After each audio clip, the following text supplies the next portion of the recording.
God gave you exactly what you need already for the life of each of your kids, even the one that's the most challenging. And that child really, in effect, will be the most transformative. And will teach you your need for Jesus and his grace and mercy for you, so that you in turn can spill it over to them, because that's so much of what we do when we love kids.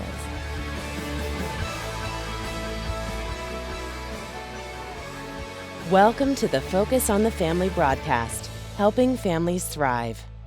Sissy, David, welcome to Focus. Great to have you for the first time. Thank you. We're delighted to be here. Actually, John and I are really delighted to have you, aren't we, John? We're desperate dads. Are my kids okay? Are my they kids on track? Please tell me they're on track. You know, and that's so funny because that is kind of the discussion in homes, the pillow talk between mom and dad. I'm sure the girlfriend talk between moms. You know, are my kids really on track? And I love this idea. You've written about the 12 emotional, social, and spiritual milestones your child needs to reach. What do you think is one of the most basic of the basic milestones you need to see in a child, and about what age? I would say for boys, I want to see them moving toward, progressing toward, and we talk a lot about how practice makes progress, that we're not looking for perfection, we're just looking for progress, that they are developing the milestone of vocabulary, that they can simply name what it is that they feel. You know, sometimes I think we don't think that's enough, but we don't have that long view of time. And you want your child to show all of those good attributes right at one time. And they've got to learn these things. And sometimes they got to scratch their knee, you know, meaning even if it's emotional, they need that emotional knee scratch. How does a parent chill when it comes to that, to know that, okay, I've got some time here. They don't have to have it all down pat by 4. You know, they're going to learn things at 12 that are different than when they're 17. So how do you, as a parent, how do you dial back a little bit in your intensity? Yes. One of the first things we say, in fact, in the introduction to this book, is these milestones are different than the physical milestones, where we all know that we want to see that kids are crawling by a certain age, walking by a certain age. These are milestones that kids are going to be progressing toward all throughout their life. So you're right, no boy is going to have mastery of emotional vocabulary by the age of 5. He'll still be developing that into adult manhood. We all know some adult men who still need to be developing in that category. Do we get it by 55? I don't know. I'm going to be quiet over here. Yeah, you are. You're really quiet now. But in that way, noticing those behavioral things can become more confusing, a little less obvious. You know how tall your child is. You know what your child weighs. How do you begin to assess with any kind of accuracy, and at what age, when these developmental characteristics are coming through? How do you do that? I think for us that was a big part of why we even wanted to write the book, because we do have these well-defined questions of, is he making eye contact? Is she gripping? Is he pulling up? Is she crawling? Is she walking? But we don't have those kinds of questions for kids in these categories. So that was a part of why we wanted to first define the milestones, but then ask some questions. What does it look like to develop? What are the nuts and bolts and ingredients so that kids can be practicing and progressing toward Well, let's these? get into some of that. So, Sissy, I'm coming to you now. Okay. The observation. When does a child begin to, express themselves in a way that you can begin to assess their emotional capacity? I mean, other than crying. Right. Well, crying is an emotion, right? That's part of what's so confusing. And in our counseling practice, we see kids and families, and we also do parent consults. And it's fascinating, even parents of toddler age kids, you know, I mean, you all probably talked about this a lot. Anxiety is a childhood epidemic in America today. And so that is, I mean, when we first both started counseling 20 to 25 years ago, I think probably every 3 to 4 out of every 20 families walking in the door were dealing with anxiety. Now I'd say it's 16 to 17 out of every 20 new families walking in the doors. That's amazing. It is. And why? Well, there are a million things we could talk about. I mean, I Give think, me the big rocks. well, part of it, I mean, screens. That's one of the Screen things, because time, part of what's media. happening is their brains are being overstimulated, just bombarded with images. And so then our brains reach this heightened state, any of us, not just kids. But kids don't have the ability to calm themselves back down. That's one. Overscheduling, honestly, we're just doing too much. I had a girl say to me one time, and she was really introverted and leaned toward anxiety, and she said, I had to stop my mom from scheduling activities for me because it was too much. And, we're to be the gatekeepers as the grown-ups in their lives. And Let me ask you this, though, for that mom and dad. Yes. It's not just a mom, but parents who are wanting their kids to experience so much in order to get them on the right path, to get them on the honor roll path. This is really critical that you don't burn them out. Right. And kids are feeling more pressure than they ever have. What's a good thing for a mom and a dad to think about that's a little healthier perspective that way? That it's healthy to have idle time? It is absolutely healthy to have idle Because you remember the time. old growing up, Yes. idle time's horrible, idle time's horrible. But actually, some downtime is really critical. Yes, and to pay attention. I mean, it's what you were saying. What are you noticing in your child? And they're going to tell you that they're overstimulated, but it's often going to be, and that's one of the things I was kind of going towards with anxiety, it comes out as anger, typically for girls and boys. And so you will see they're going to respond in a bigger way than the situation warrants. And that's when you know something more's happening, and how can I kind of dial down and figure out what it is? That's good advice. I like that. Now, boys and girls develop differently, obviously. The culture, especially the elite culture, wants to kind of dumb that down, that we're all the same, that it's just a matter of inputs and society that casts those kind of... But science is pretty straight on this. Our brain chemistry is different. The processes in which our brain thinks and responds to outside stimulation is different. Describe for us those differences between boy and girl development. In terms of emotional development, a great example would be that she will have a more expansive vocabulary. Period. End of sentence. So she's going to have a more expansive okay to laugh emotional about that? vocabulary. It's true. Yes, It is. y'all picked on the male She- gender. We can pick on the female gender. She has more words. She has more vocabulary. So her ability to express, to articulate her experience is going to be advanced because she's got more words to work with. And in addition to that, one of the things we know to be true is she has advanced abilities in terms of reading the emotions on others. So she's inevitably going to be ahead of him. Oftentimes, not always, there's certainly exceptions to the rule, but ahead of him in terms of empathy because she has advanced skills in terms of understanding what's going on inside of another person. So Yeah, there'd be two examples right there where the differences And that's are good strong. with the girls being verbal, more verbal typically. Exactly. The boys struggle with expression. And when you talk about an emotional vocabulary, how do you help a boy? In what age should a parent begin to help a boy become more capable in their vocabulary to express their emotions? We recommend early on, from 1 year on, be using a feelings chart. And it's the starting point that when we're using emotional words with them, we're referencing a chart and just pointing. I felt sad today because I think I hurt a friend's feeling. I felt embarrassed today that dads are talking in front of boys to say, I felt embarrassed today. I had to give a presentation to the board of directors and I didn't feel prepared.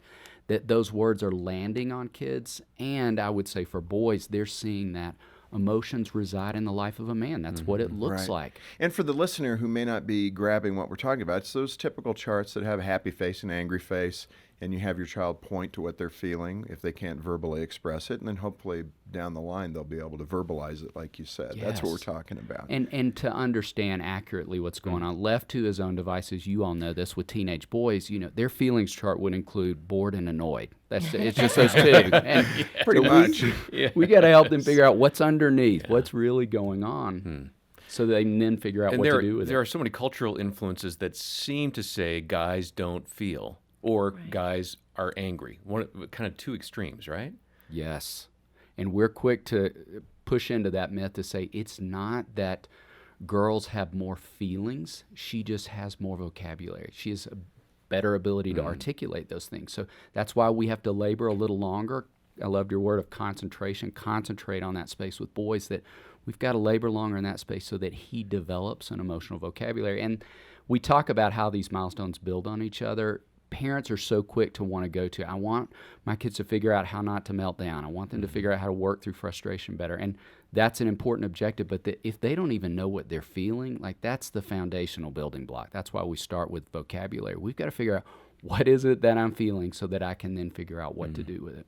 So you have all these obstacles in the culture and in the home and in your makeup, your personality, your gender plays a role in that. how do you begin to counteract those, to work with it, I guess would be a better way to say it, and provide building blocks that the child, like the emotional chart, how are you feeling today? Let's move that up to 5 years old when they are a little more capable of expressing themselves. Sissy, with a little 5-year-old girl, what are we going to do? Well, and it's interesting because boys have a hard time expressing, which is our first milestone, and perspective is the second one, which would really be regulating. And that's where girls struggle a little bit more, is in the regulating of their emotions, because they're so much more aware of it. And I've started one of our building blocks that we talk about, but it's really born out of counseling with girls. I've started doing something called a scale where, we think about emotions on a 1 to 10 scale. And you all know, having children yourself, some of them just lean toward 10 on everything, whether it's sadness, anger, embarrassment, worry, that they live at 10. And because I work primarily with girls, I call it a dramamometer. In my office, dramamometer. Yeah. I could use one of those. Yeah. And so what I will do with families is, in a calmer moment for a child who lives at 10, to have the parents say to them, tell me what a 10 would be on your scale. What's the saddest or the worst or the scariest thing you can imagine happening? And so they name that early on, just like we're talking about naming our feelings. And then when the child gets in the car and says, this is the worst day I've ever had in my whole life, you can say, gosh, that sounds really hard, because we always want to start with empathy. That sounds really hard. Tell me what number you think it was on your scale. Yeah. And then that's some automatic perspective that child in particular doesn't have. Sissy, I don't want to let go of this because, again, in your book, the stumbling blocks that you identify for girls, in addition to the one you just mentioned, like the pressure to please. Yes. That's a big one. It is. The pressure to perform and the need for control. I mean, most women listening right now are going, yes, I still struggle with those things, because and again, it's not to besmirch or demean. This is just wiring issues, and this happens. And that's such a big part of it, because I think as we talk about the genetic components, that from the earliest stages, girls are kind of define themselves against this backdrop of relationship. And so that need to please comes out of that, is born out of that. How do we equip our daughters, and at what age? And again, I want to move kind of the age continuum, if you can carry it all the way through from a 3-4-year-old up to a 16, 17-year-old. How do we give our girls, equip them to avoid the pressure to please? That, if you can achieve that as a parent in your girls, that is a milestone. It is. That is an incredible achievement. How would you go about that? Just take us all the way through. One of the things I talk with parents of girls of all ages about is a combination of kindness and strength, and how often we lean towards one or the other, that we either just don't have a voice at all, and so we don't ever stand up for themselves, or we're really strong and we have these strong boundaries and we're unkind in the midst of that. And so teaching girls from their earliest stages to say things like, I want to play with you, but not when you treat me like that. How different for a woman that my adult relationships would be if I'd learned that at 8 or at 10 or at 14, what that looks like in a friendship. I want to be your friend, but I'm not going to continue to hang out with you when you're posting like that about me on social media, or when you're relating to me in that way. And really, it's the strength to be able to say that yes. they feel safe helping enough them find their own voice. to yes. be able to express that. Yes. Give me a practical example of how you would do that. At age 8, are you taking your daughter aside if you observe something and say, honey, here's a better way to handle that? Or if she comes to you in tears because she was overrun by a friend.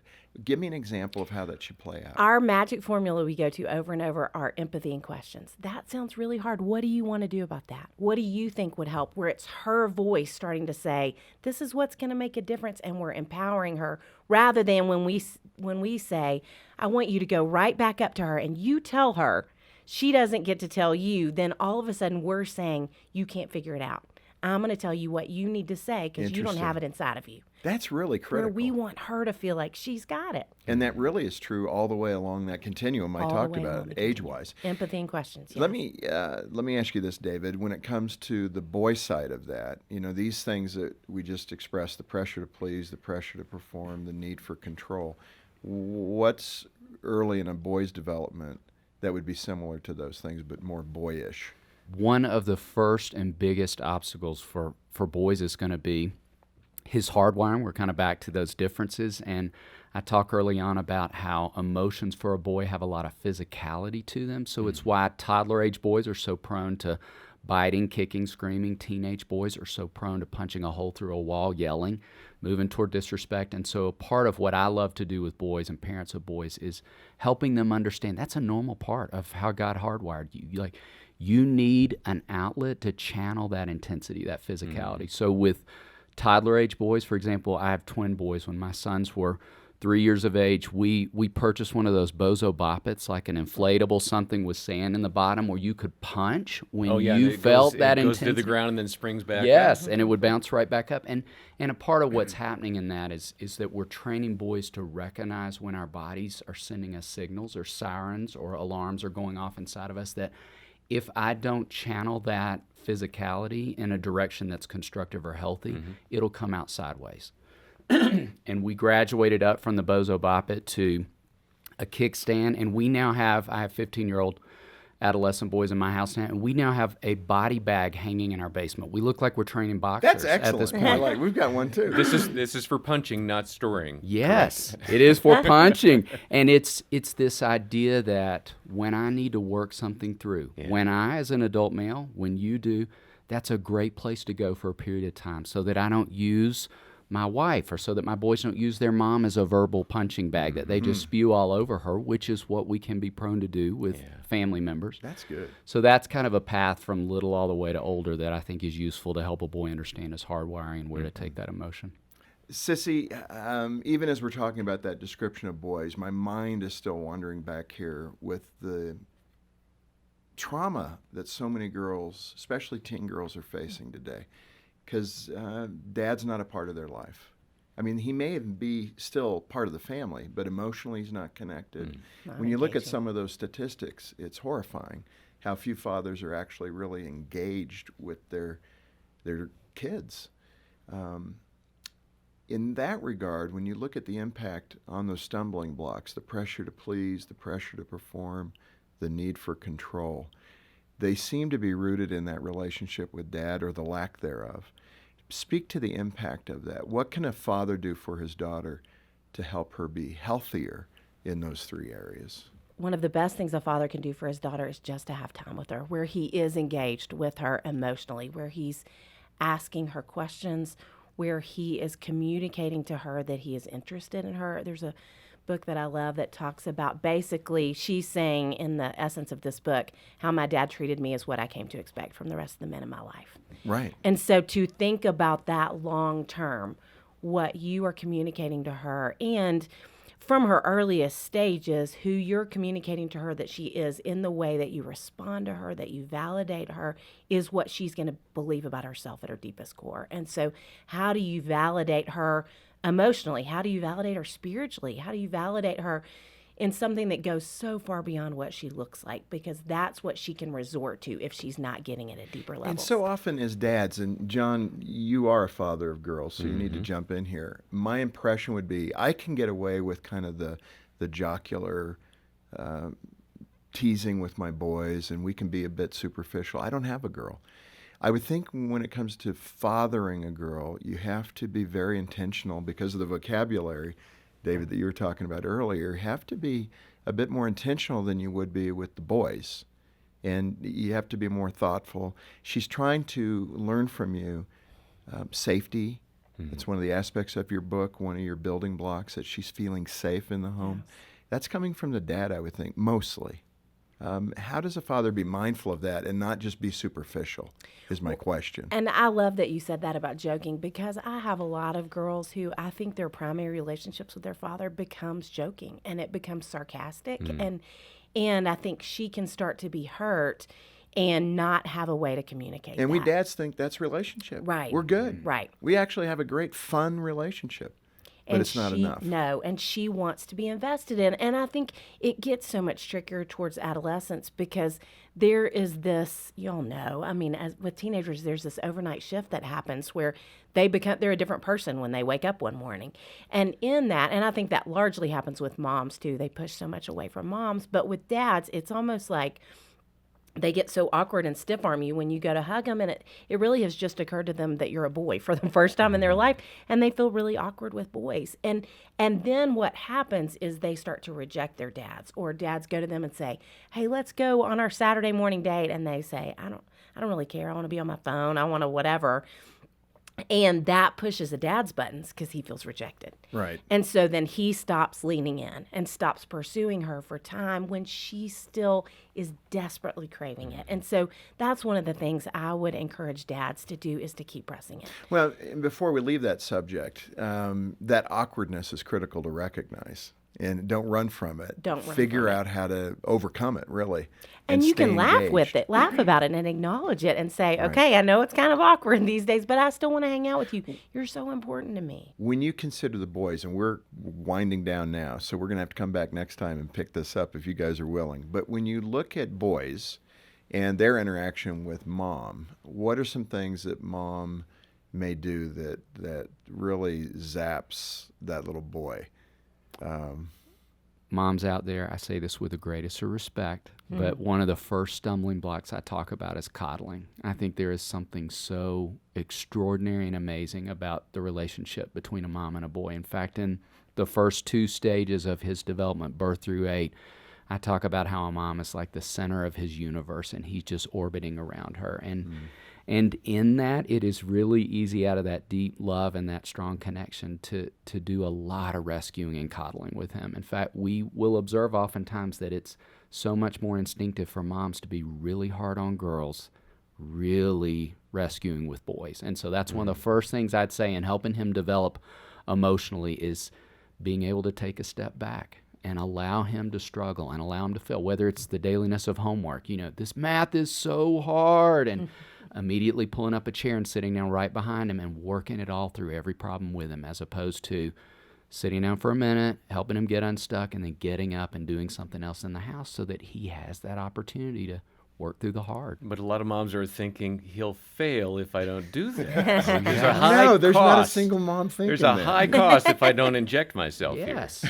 Or even if it's, below he's going to fail, it's going to take him twice as long, which it probably will, because boys are disorganized and there's a lot of elements in that. Or it's he's going to be that much more uncomfortable. And I talk all throughout the emotional development chapters of just one of the most foundational gifts we can give a boy is learning to navigate discomfort, whether it's boredom, frustration, sadness, worry, whatever it may be. It's one of the greatest gifts moms can give boys, to answer your question. That's wonderful. I love that.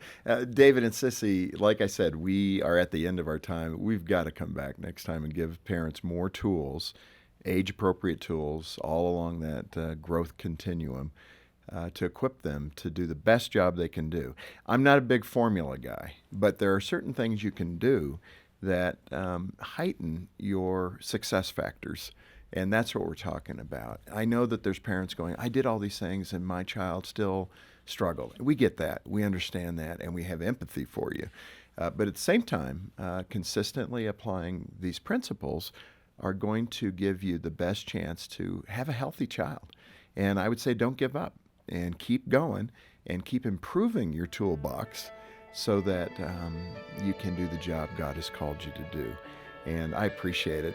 Let's do it. Let's come back next time and cover more of these great practical helps. Can we do that? We love it. Thank you.